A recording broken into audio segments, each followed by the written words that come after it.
Yo, what's good YouTube, this is Angry, and today we're going to be adding in some colors to the theme.json. Alright, so just make sure to add in the schema first.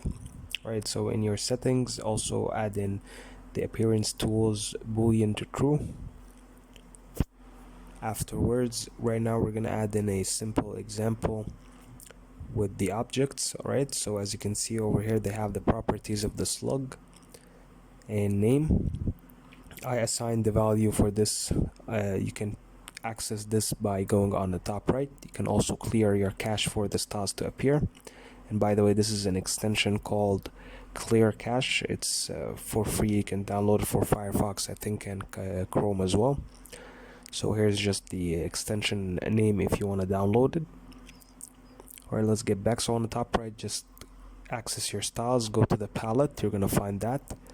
And as you can see, here are the names for the colors that we assigned. I'm gonna just reset the colors because this is how it's supposed to appear, because we still haven't assigned default colors for it. Alright, so you can assign default colors for it and then you can change it later on if you want from the editor.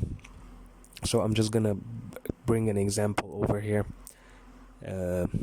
with some basic styles, and basically you can add in just the color property to any object and that will give it a default value. Like for example, over here I'm adding in just a simple property over here, and I'm just going to add in the example colors, and as you can see the errors have gone away because basically we're adding the color properties. Alright, so if we go back to the color and the palette, as you can see, there are gonna be default colors that we assigned over here.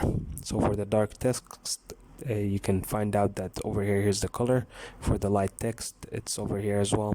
And the contrast, if we just scroll down a little bit, you're gonna find here is the color. Alright, thank you for watching. I'll see you guys in the next video.